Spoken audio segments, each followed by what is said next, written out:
Right, Mike? Right. So we're now launching into part 2 of our session today. And the goal for this is really to give us some background on the nuts and bolts of the process of how angel investing works. One of the interesting things I heard from our first session and the presenters, every single one of you talked about not only your own story, but the organization that you work with. And I definitely got the sense that this is a team sport, and it is. And that really goes to the benefit of working with an angel group. And so before I introduce our next 2 speakers and invite them to our stage, I would just like to remind you, please use the chat box for any questions, to introduce yourself. This is meant to be interactive. We won't record it. And the chat box comments, we won't record those and hold them against you later. But if you post a question, we'll be glad to follow up. And please keep your mute on and your video on if you would like to create a dynamic experience for everyone. So without any further ado, I'd like to invite Jim Golka, the chairman of and managing director of the Arizona Tech Investors, and Mike Sember, chair of the screening panel and board member for Desert Angels, to the stage, please. Welcome, gentlemen. And so I thought we would try something a little different for this session. I have a series of questions that I will ask them, and we'll take turns answering. So it's not a rapid fire. There's no right or wrong answer. I promise there won't be a big buzzer if we run out of time. But I thought we could go through the questions, and as questions come up for you, for the audience, please feel free to post those. So my first question, and Jim, we'll kick things off with you. Can you tell us a little bit about your group and how you came into your role? So we are a classic angel group. There are 103 members of ATI. We're not quite 50% women. We have Latinos, we have East Asians, Southern Asians. We are right now bereft of any African-American member, which is a limitation we want to correct. Originally, ATI got started at the engineering school at ASU, spun out of that in 2009, and we've been growing it ever since. It was about 15 members when I started leading the group about 10 years ago. We're 103 now. And we invest clearly in IT broadly defined, life sciences broadly defined, capital efficient green tech, and then occasionally when we see something we particularly like. We tend to be investors in seed stage deals, typically raising $1 million to $2 million, which means that we're the first, call it professional investors after friends and family, and typically before venture capital comes in. What that also means is that we invest in this early round, and we reserve the right to invest in subsequent rounds, and we have invested in B and C rounds in some of our companies because there's great data at the Angel Capital Association to say, double down on your best investments. So that's the group. I came to it by moving to Arizona a bunch of years ago to run a nonprofit, and having done software and doing tech transfer, decided that I thought there might be an opportunity to lead some kind of investment group in the state. That got me the Angel Group, and conversations led to, well, why don't you start leading it? So I've been leading the group for 10 years. Great, thanks. Mike, same question for you. Can you tell us a little bit about the Desert Angels and about how you fell into your role? Oh, sure. Joanne, you've already covered, I think, some of the facts and figures about the Desert Angels. We're very similar to ATI in our philosophy and our outlook. We're a little different in terms of the mechanisms that we utilize. For example, we have this process of screening panel and then ultimately going to a dinner meeting, which is now virtual, of course, whereas ATI, I think, for the most part, does it on a lunch basis. But otherwise, we're looking for the same kind of deals. And as a result, as Jim mentioned earlier, we do a lot of collaborative investing. we also do a lot of collaborative investing with other groups. We're a pretty active part of ASN, and that's the angel syndication that you don't know. And then individually, we will co-invest with a lot of other angel groups. Tech Coast Angels comes to mind, Rocky Venture Club, and a number of others that we've co-invested with over the years. I've been in the Angels since 2008. I have been, for the past, I would say 6-7 years, I've been very active in the screening panel. And when Curtis and Bass decided to retire from that, I stepped up and volunteered to lead the effort on the screening panel. Great, thank you. And you talked about the mechanics of the angel group. So the next question that I have is, can you talk a little bit about the selection process, you know, from application all the way through member meeting? And as you're talking about it, maybe touch on some of the benefits of participating in an angel group. Okay. I think that one's for me first, right? Yes. Okay. So what we often say is that we look at about 1,000 opportunities every year. That's a little bit of a misnomer. A lot of it is simple inquiries, you know, should I apply? What are the angels all about, et cetera, et cetera. But we see quite a few deals in one form or another. The funnel begins to get whittled down when we take a serious look at the companies that we think we're going to put forward to our screening panel. And that is somewhere around 300 companies a year that we look at. We changed this past year, and we're now doing screening panels every month. We used to take the summer off, consistent with taking off from the dinner meetings. But we've decided to keep the screening panels going every month. So I think the numbers this year will probably be a little bit higher. And we take those 300, usually for a monthly meeting, we will select 6 to 8 companies that we will have present to the screening panel. And from that, then we will select, in the average world, that's probably the better way to put it, we'll select about 2 companies that we will present to the full membership group. And if a company does present to the full membership group, I think the most recent statistics indicate that about 50% of them do in fact get funding. So that's our process. The screening panel is open to any of our members. And as I said, it's about once a month, and it's, in my opinion, it's the most fun part of the job, because you get to see all these companies in rapid fire order. We get to act a little bit like Shark Tank, although we're not nearly as nasty as some of the Shark Tank people are, some of the sharks are, but it's kind of fun. And for anybody who is a member of the Angel Group, you're more than welcome to participate.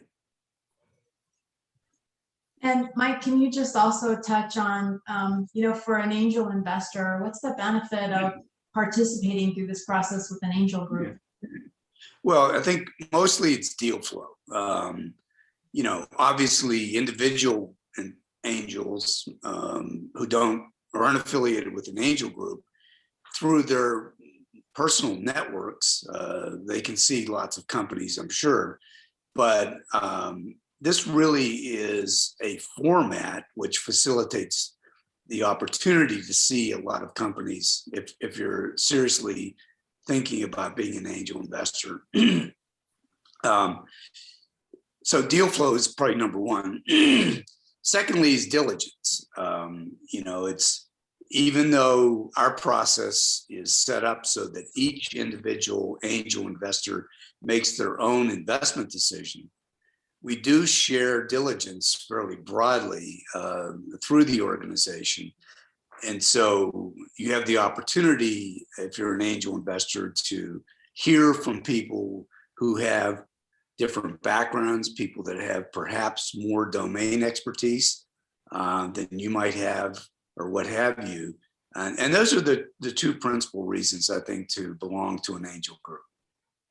All right, thanks. We're getting some good questions in the chat box, but before we go there, Jim, I want to give you a chance to add any comments to the question about the selection process, because I think ATI is slightly different from Desert Angels.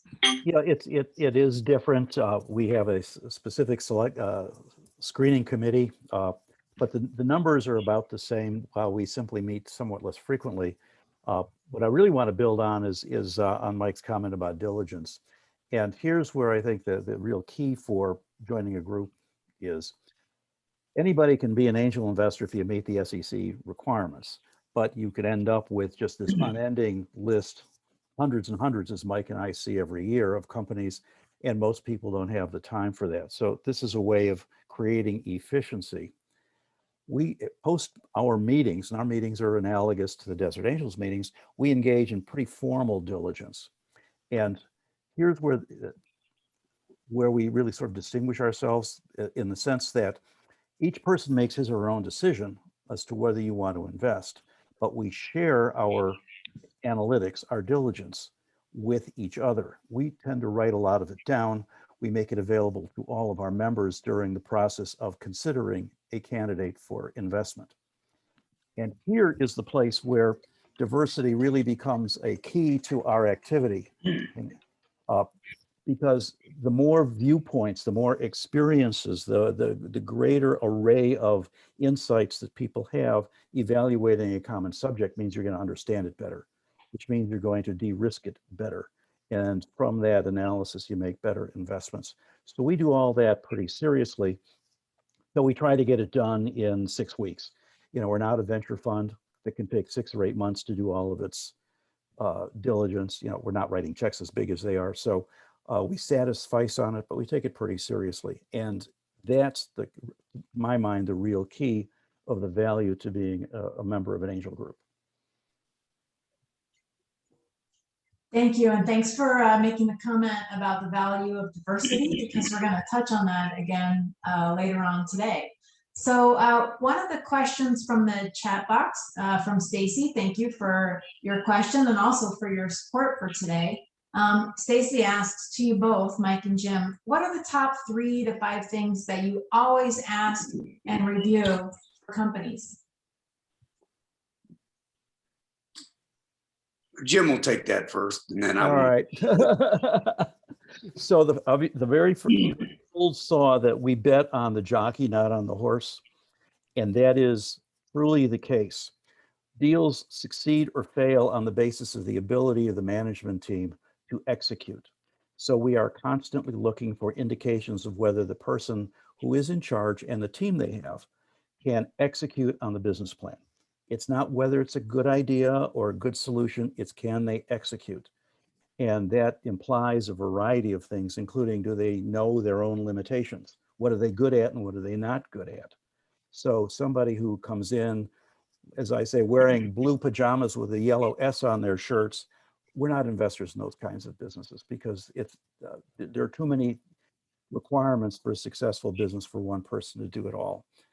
The second thing that we look for is a real problem. Is there a pain point that people have that's excruciating enough that they'll take a risk in a new solution? And that then means, is it big enough that there are a lot of people who can form a market so that the company, once it's getting going, can actually achieve some degree of market penetration without having to say, we need 90% of the market in order to be successful. And I'll leave it at that. Yeah, I would just add to that a couple of things. We ask always about their knowledge of the competition. And one of the things that sometimes entrepreneurs say is, I have no competitors. that's usually not perceived very well. I think Jim feels the same way. And the other thing we often tend to ask is, well, what keeps you up at night? What are the things that can go wrong with this wonderful idea? And that can be very interesting to listen to those responses. Great, thank you. The next question in the chat box might be rhetorical, but I'd like to answer it. And Mike, you were talking earlier about we're like Shark Tank. So Teresa asks, but Mike, are you as funny as Shark Tank? I would like to answer that and say, I'm not sure if you're as funny as Shark Tank, but you're definitely as entertaining. Well, I've been thinking about legally changing my name to Mr. Wonderful. And if you are a fan of Shark Tank, you know Kevin O'Leary. I don't think I'm as funny as he is, but I am probably as acerbic as he is.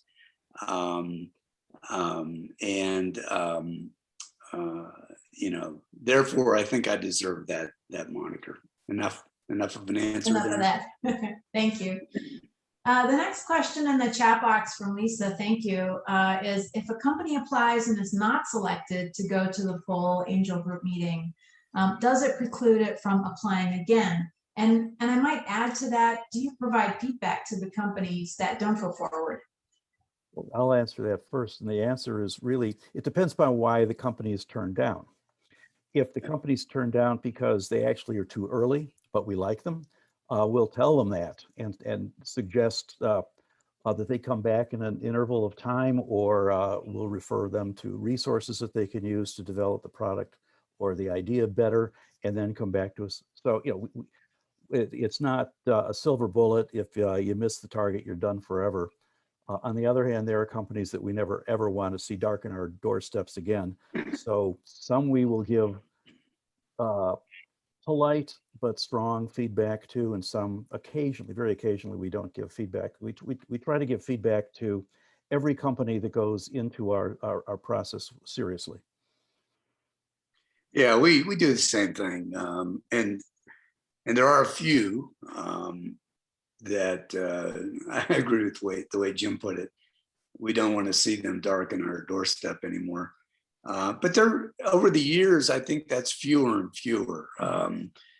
As they go through the process, we use Procedure as a system for answering questions and providing information to us. And as they go through that process, it tends to weed out the oddballs and the people who aren't serious about this.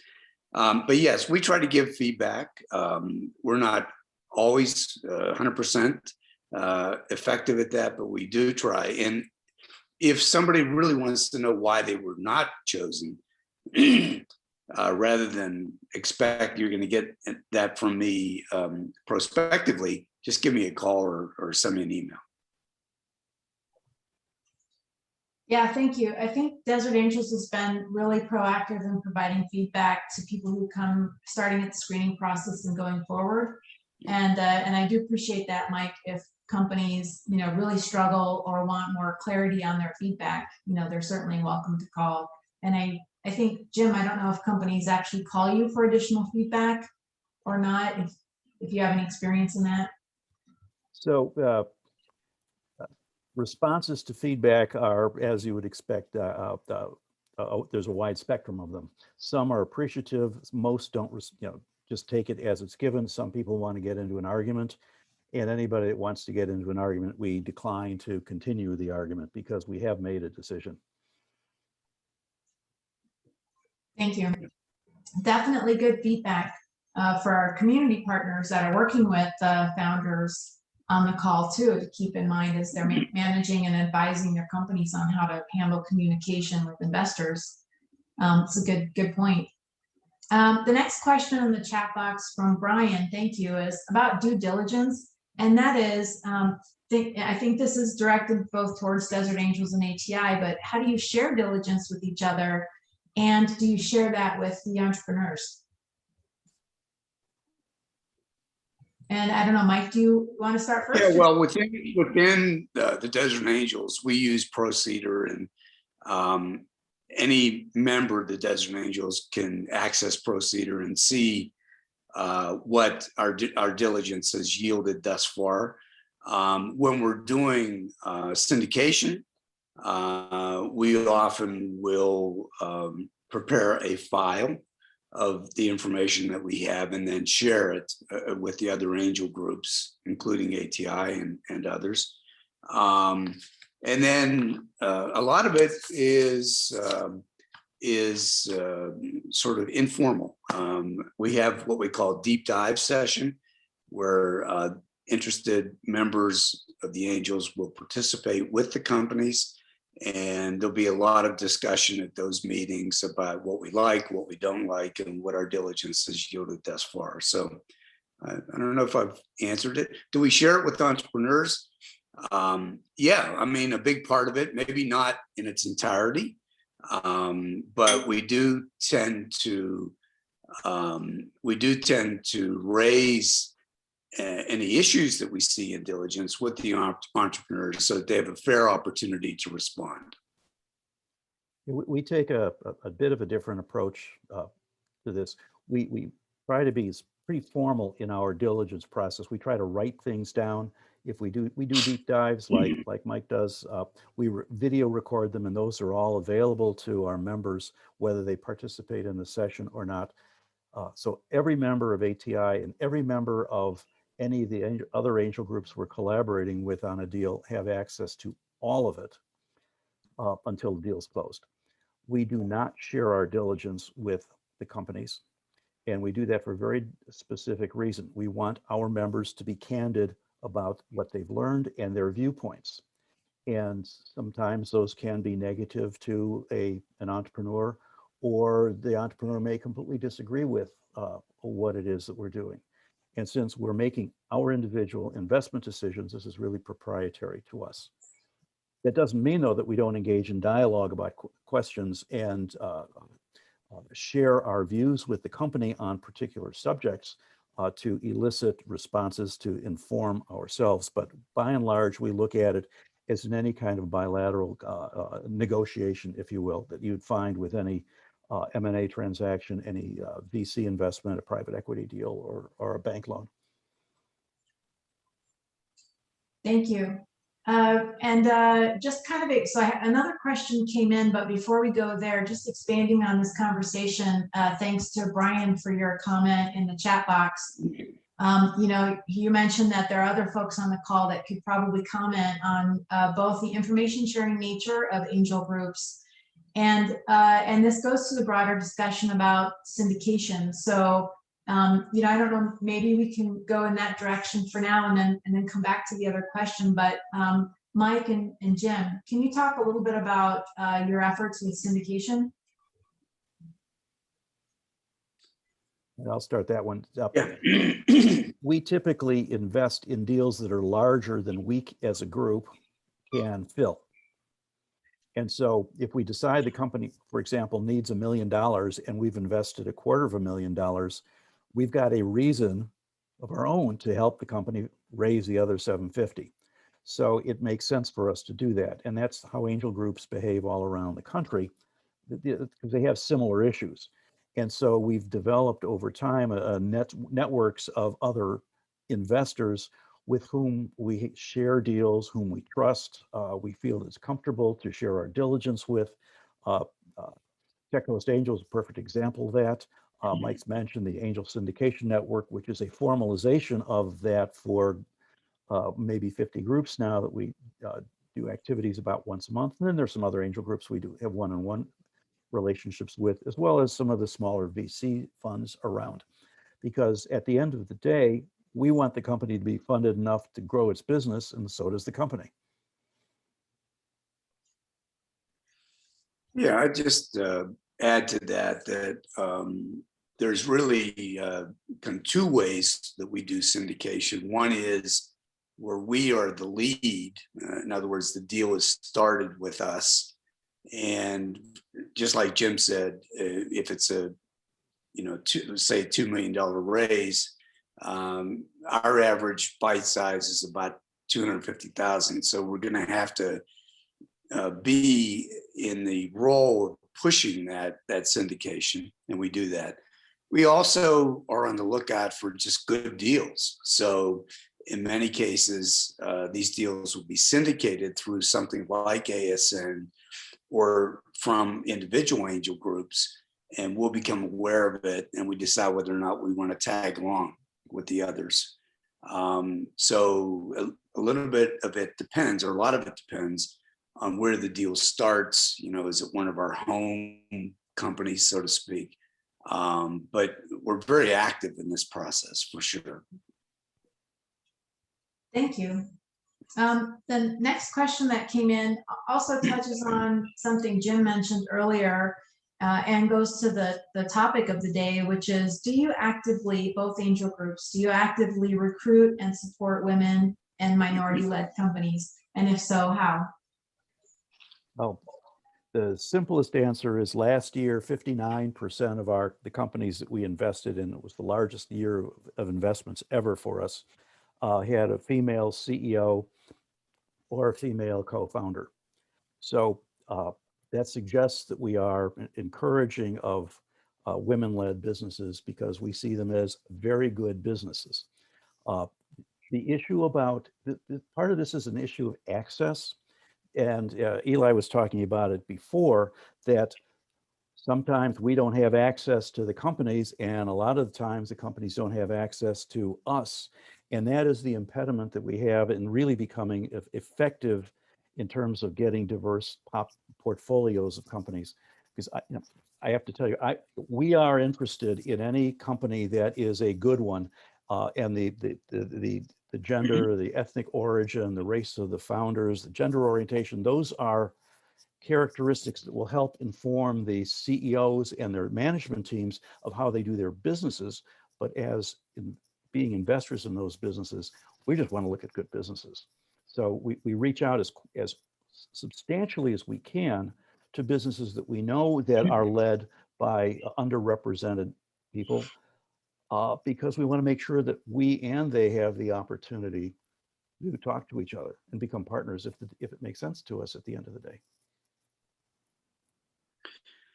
Yeah, and I I agree with all that Jim said.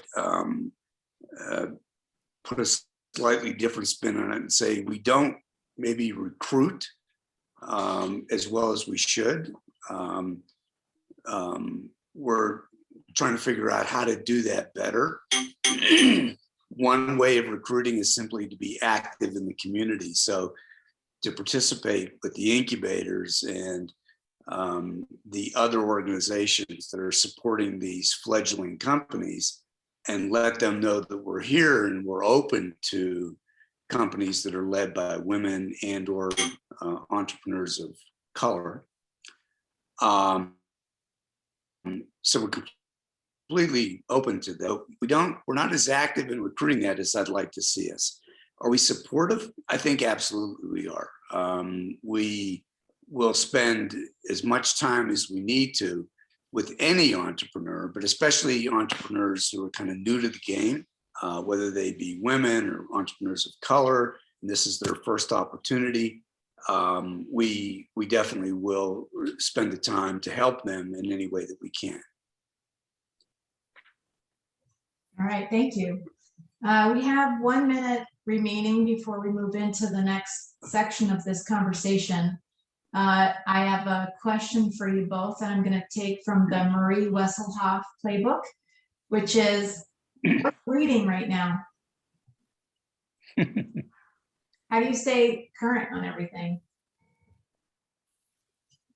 Well, I don't read current. I'm reading a book called The Ideological Origins of the American Revolution. That's part of how I get away from work. Great.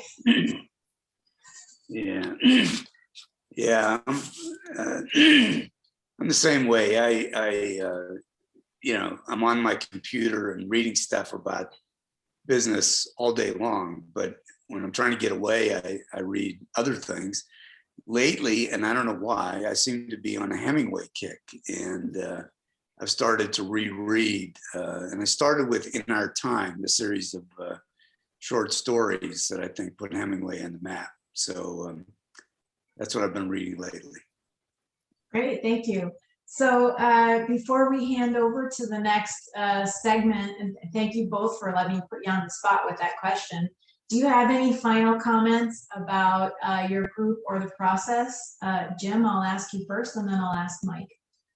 Well, first off, we've got an audience here of some 40 people. If you know of any businesses that are women-led or minority-led that you think are good, please suggest them to reach out to ATI and Desert Angels, because we'd be delighted to take a look at them.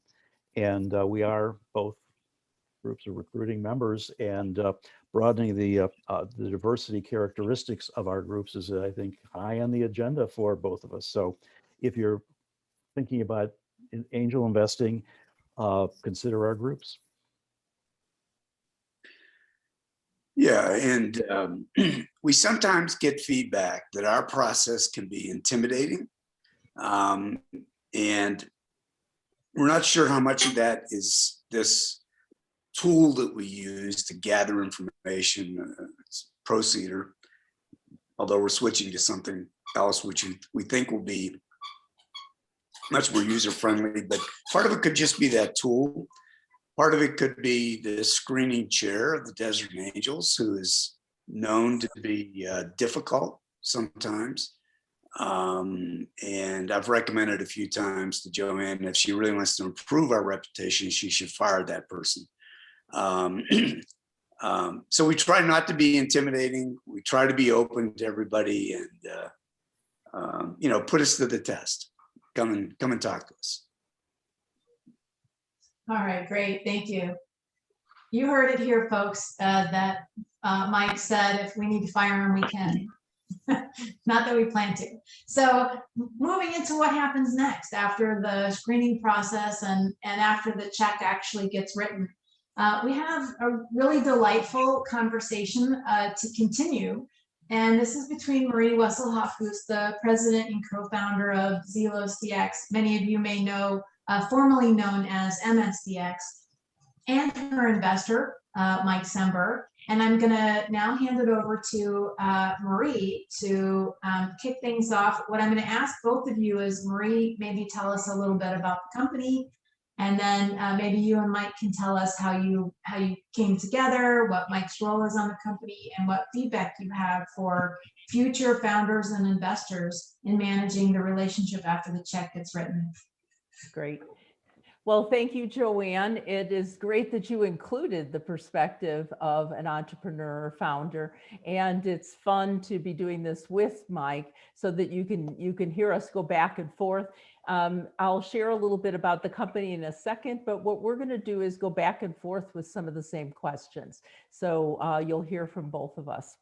So first of all, it's fun to do the session with Mike, and it was good to work on it with him. And, Zelos Diagnostics, as Joanne said, is commercializing blood testing products for brain disease.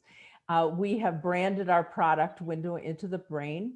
Our key target customer is the researcher. And our products ultimately are targeted to researchers in universities, to researchers in pharmaceutical companies, to give them tools to help break through diseases in brain disease. So, as she mentioned, we rebranded last year. It was great because we started in multiple sclerosis, and hence why we were called MSDX. But we soon learned that our technology could be used more broadly than that, and hence the rebranding. So it's been fun to be Zelos Diagnostics for almost a year. And the Desert Angels were the first group to invest in our company. We had a pretty significant founder round, but then what I'd like to do is share a little bit about what our investors look like, particularly in light of the diversity conversation of this panel. So as I mentioned, the Desert Angels, they were our first, and we've raised a total of $2.3 million.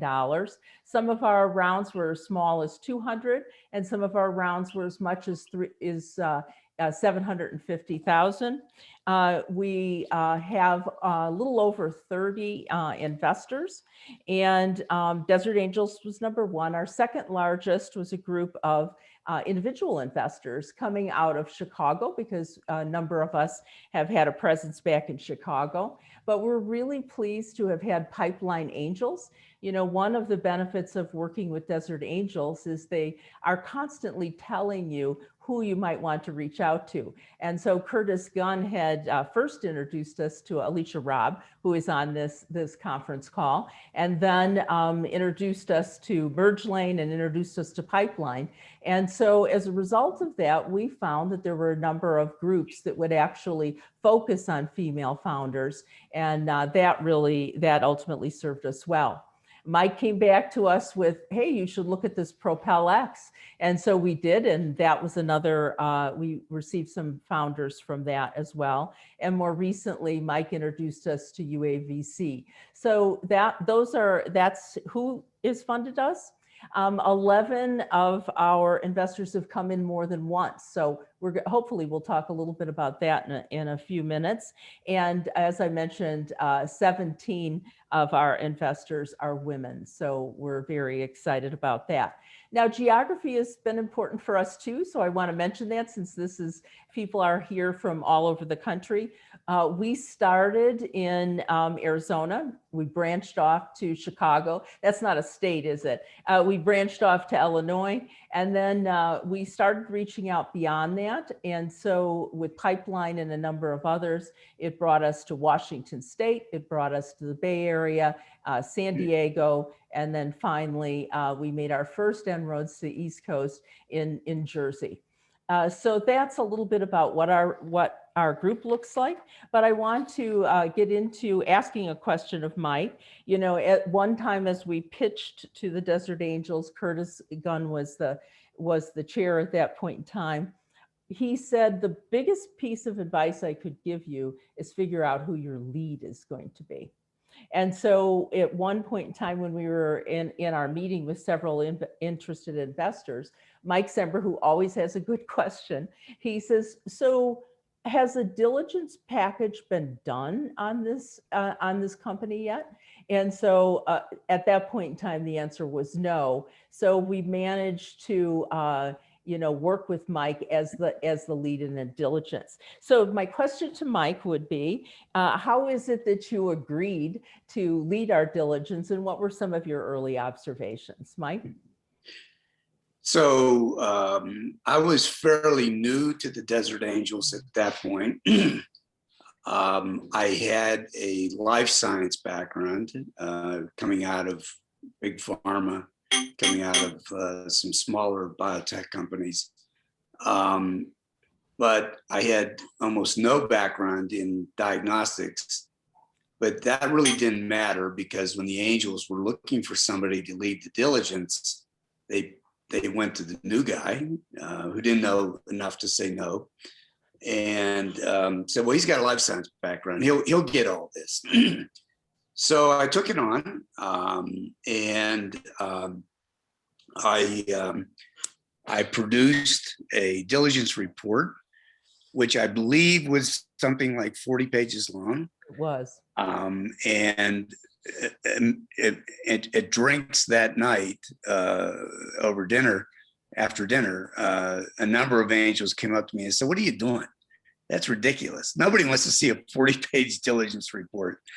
So that was the last time we did that. But the important part of this is that I obviously interviewed everybody in the company and around the company, but I fairly quickly took this externally. I took it to some experts in neuro and diseases, some pretty well-known people. I had some connections that I was able to reach out to, and so you asked about what was my opinion. My opinion was the science was very good. The targets that were selected at that time were appropriate. and were quote unquote right. I wasn't so sure about the business model at that point.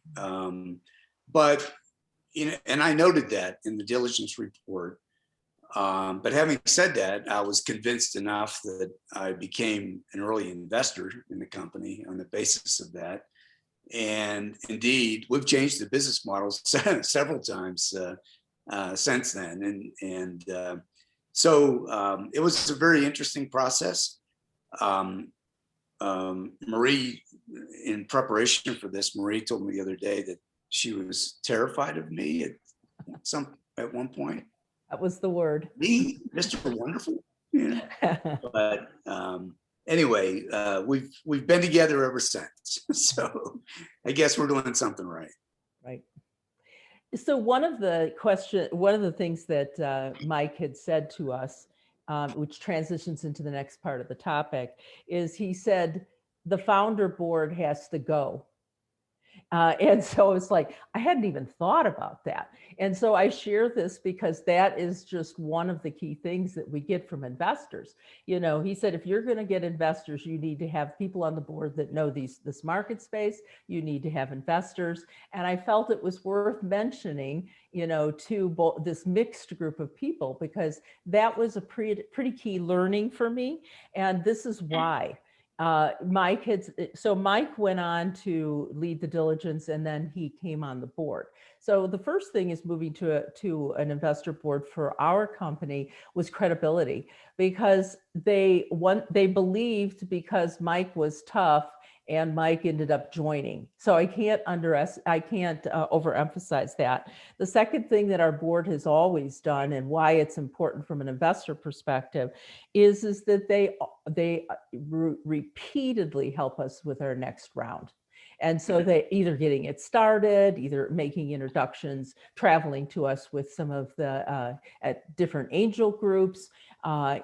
In many cases, people want to talk to somebody else besides the founders in the company, and the board has repeatedly provided credibility on that. So I just wanted to talk about how important that role is. So to any of the founders, but also to people who are investing, you know, if you know this space, being a part of the board is really, really important to an entrepreneur. And I wanted to make sure you heard that message. So the next question goes back to Mike. I'm going to go back to him with, can you talk about the importance of communication in general, and then maybe some feedback on what we've done and what we haven't, because I think that that's pretty important from an investor perspective.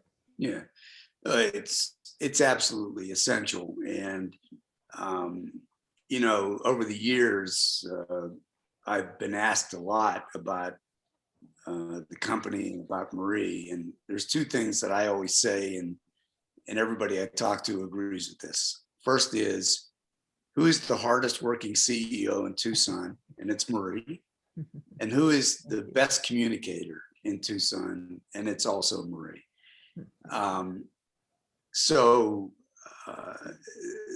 I've been associated, been on the boards of a lot of companies, and I've never seen a company that does it any better. Are there areas for improvement? Sure, there always are. But this is absolutely critical. And when you're in a difficult industry in difficult times, if you're hibernating as the CEO, you're going to fail. You have to get out. You have to be willing to explain what worked, what didn't work, and give them a sense of where you're going in the future. This is absolutely essential.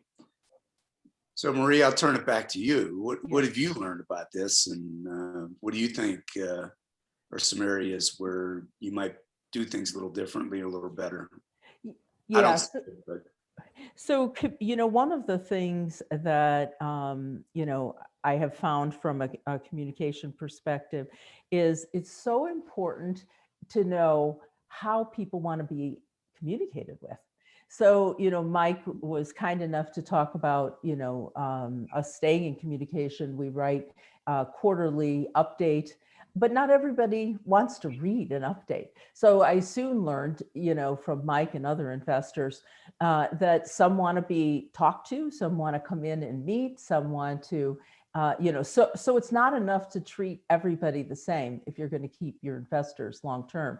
And again, we're proud that we have 11 of our investors who have come in multiple times. So from a communication, knowing how people want to be kept informed is probably the most important thing. The second thing I will say on communication is,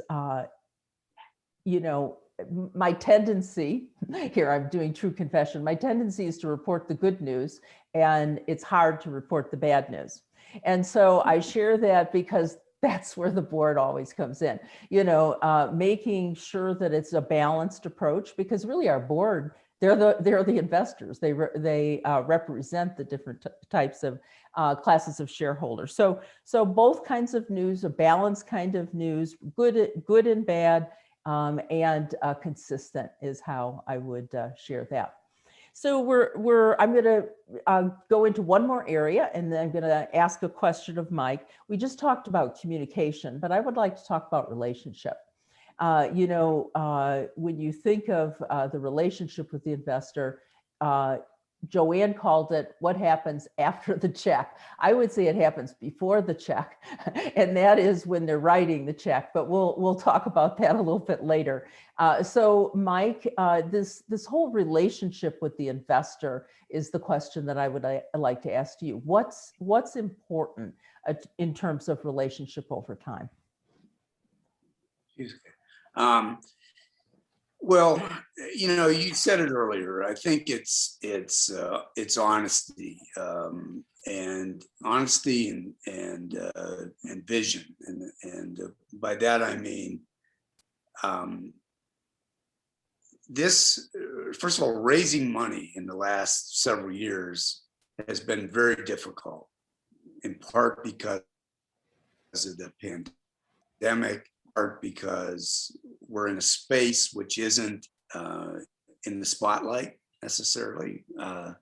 Diagnostics in general are not nearly as well discussed and highlighted as therapeutics and other kinds of opportunities. So as a consequence, you have to go out and talk to a lot of groups. And that means inevitably there's a lot of no's. Mm-hmm. And I think the important thing is to communicate, at least initially, with the board who represents the investors. And then the board can decide what and how that should be shared with the rest of the investors in the company. And that's important. But the other piece of it is the vision. In other words, getting a lot of no's is tough. But explaining why we're not giving up, why we think there's still, the investors out there that are going to be interested in the company, that's as important to explain that over and over again, and not just do it in a, I don't know what the right word is, but do it in a thoughtful manner, and don't BS them. It's not, oh yeah, there's lots of other investors out there. No, give them some insight into who the other investors are that we have not approached yet, and why it's an opportunity for us to be attractive to those investors. So those are the two, I think, most important components in keeping your investors relatively happy. Investors always want instantaneous gratification, but particularly in the life sciences area, they understand, if they've been in this business for a while, that it's not always that way. Right. And so I'll wrap this part of our session up with Mike gave you 2 observations of building a long-term relationship. These are 3 observations that I've had. So I kind of laughingly said it starts with the check, but I'm very serious. That gives you an opportunity of establishing how you're going to be serious about this. We have our control, once the check gets written or actually, there's a wire transfer that needs to occur. From then on, our controller, Betty Weaver's always copied. So it isn't just giving a check to the founder, it's giving a check to the company. So I think establishing that, we weren't proactively thinking about that, but I have to say over time, we knew that that was really important because ultimately, in some cases, the LLCs will need K1s, so who are you going to go to? How are you going to be confident that you're going to get the kind of information you need? So the second one will be, ultimately, not only how do they want to get involved, but not every investor that comes in, it might be the first time they've invested or early in their investment crew, but I've seen many of these investors move over and not continue doing angel investment. I would say at least a third because they were early in it. And life happens. I call it a life happens thing. They go in and out. We have an early investor that came in through the Desert Angels that went and did a few other things. And now they're going to be visiting us on Thursday, next Thursday. So, realizing that why they invested, going in and out of investing, being respectful of that and maintaining communications regardless of where they are, because they still, even if they don't ever do another angel investment, they want to know that the investment in us ultimately is continuing forward. So with that, these are a couple of areas that we'd like to talk to. Joanne, if you have any other comments or questions you hoped we had gotten at, we're open. Let me just mention one thing before we move on. You mentioned K1s, and that may seem like it's fairly trivial. It's a paperwork exercise. It's taxes. But if you want to annoy investors, you are late getting your K1s out, or B, A and B is the worst, is you don't even tell them why you're late. Now, oftentimes you run into issues with respect to putting together the K1s, for sure. But if you don't tell the investors why the K1s are going to be delayed, that can really have a negative effect on your investors that can last for a long time. So right, and that's why I brought that up, Mike, because I understand, there's a real need for that, and we've tried to keep up with it. So yeah, in the midst of tax season, it's crazy, and everybody's focused on where's my K1s. So yeah. Thank you. Thank you both. That was a really good discussion. I appreciate that, and a lot of positive comments that have come through. There is a question in the chat box, and I think we have time for one or two questions, so I'll share that with you. From Teresa, thank you for your question. Wow. Teresa you mentioned changing direction a couple of times. How do you get through sunk cost bias in the go, no-go decision as you pivot a business model? Yeah, that's a great question. I'll start, and then I'm sure Mike, who's helped us with some of these strategy changes. At the end of the day, the question has to be, is there a market? Can you really stand out in that market? And how can you do it better? And so if it's time to pivot, you could say, hey, we used to be going A, but the best way to approach this market now is B. We have a responsibility to move forward with that. Now, sunk costs, I would say I have two comments on the sunk costs. Early on, it's making sure that we are very careful about managing and keeping run rate as low as we can before we run into these pivots. So it's avoiding a lot of sunk costs, and generally investing in the asset is the thing to do early on. How can you improve the asset? How can you get IP? How can you, get proof of principle and data? So that's how I would say it. And then the last thing is it's keeping people communicated with. But at the end of the day, if there isn't a market and we aren't the right solution, then that's a no-go. That's a no-go decision regardless.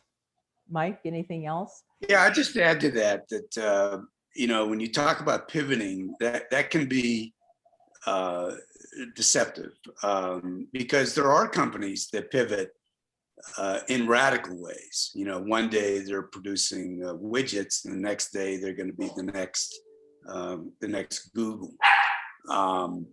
We haven't pivoted that way. Our core focus, our core technology has been the same for all these years. Right. Been always focused on neurological diseases and the diagnosis of those using a particular technology and understanding of how you can diagnose these diseases through our processes. So we haven't varied in that. What we have done is, you know, we initially had a focus, for example, in MS, and we broadened that out to other neurological conditions, including traumatic brain injury and others. And we changed our business model in terms of, you know, first we were going to be selling product research use only. And then we talked about developing a CLIA lab, and we've gone through a lot of different iterations of that. But those are, you know, what I consider to be rational pivots. I think every decision that we've made has been rational and was the right decision at the time. So. All right, thank you. We have 1 minute left. I see that Mark has a question in the chat box for Marie about our business model. And Mark, if you don't mind, I'm gonna suspend that for just a minute. We have a couple of other things to do. And while we take a break, I'll let you guys chat if we have time to do that. Before we conclude this part of the discussion, Marie and Mike, do you have any final comments? No, you know, no, I don't. I think that it was key to have, it was great to have both perspectives on this call, you know, both the investor as well as the entrepreneur. Thank you. Thank you. Mike? No, I'm good. Thanks. And Marie, what are you reading? 4 Winds by Hannah something or other. I listen to all my books. Thank you.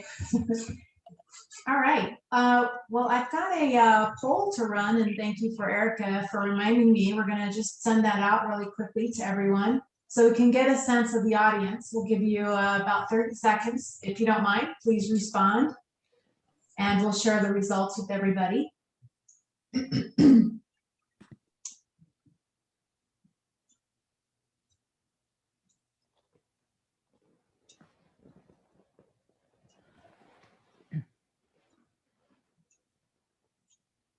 Once we're done with the poll, I have a intermission slide, which is thanks to Mike, actually. And then we'll take a quick break, and Mark and Marie, you guys can connect if time allows, or you can connect in the chat box. All right, 10, 9, 8, 7 on poll, 5, 3, 2, okay. And polling, and I'm going to share the results. That's interesting. You can see quite a good mix of different kinds of folks on the call today. So, so thank you for doing that. All right, so let me share my screen. So Mike, you had a coffee mug once upon a time, maybe at the university, and it was something like, the more I get to know other people, I like my dog, or something to that effect.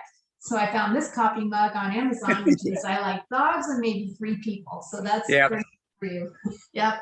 So we have another 1 minute, 2 minute break.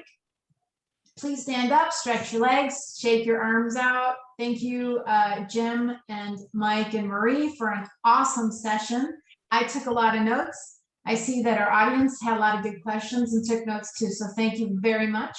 And a special shout out to our TLA people. I see many of you on the call, so we're glad to have you here. And we look forward to the next session, which will be a series of best practices from our community partners. So we'll be back in 1 minute.